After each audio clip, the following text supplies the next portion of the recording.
Welcome. In this video, we are diving into partial fractions, specifically focusing on how to handle irreducible quadratic factors. This is a crucial technique in calculus for integrating complex rational functions. Let's review our goal. We want to break down complex fractions into simpler, manageable parts. You are likely familiar with separating simple linear factors like x minus 1. But what happens when we encounter a quadratic term like x squared plus 1 that cannot be factored? That is what we will solve today.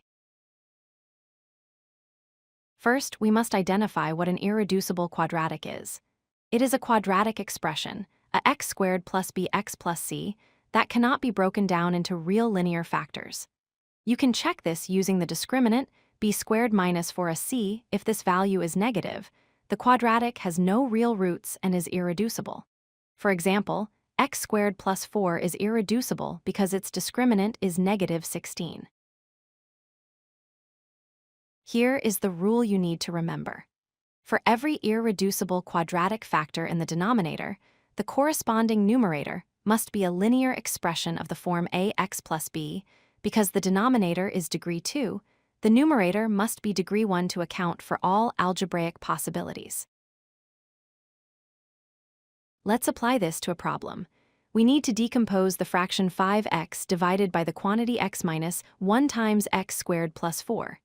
We have a linear factor, x minus 1, and an irreducible quadratic factor, x squared plus 4. Step 1 is the setup. For the linear factor x minus 1, we use a constant numerator a. For the quadratic factor x squared plus 4, we use the linear numerator bx plus c. This gives us the equation we need to solve.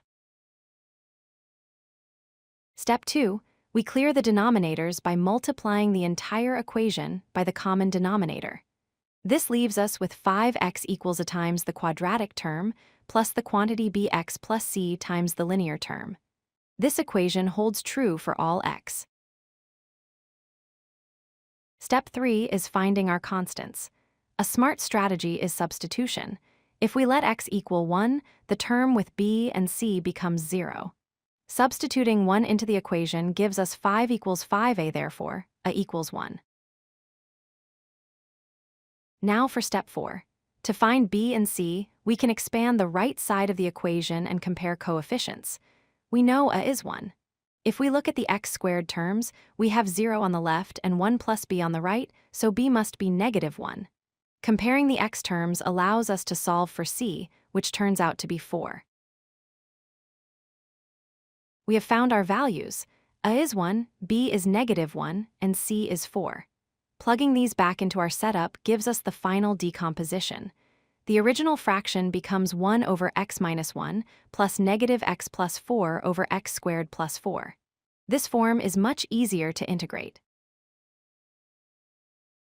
To summarize, first, check if your quadratic is irreducible.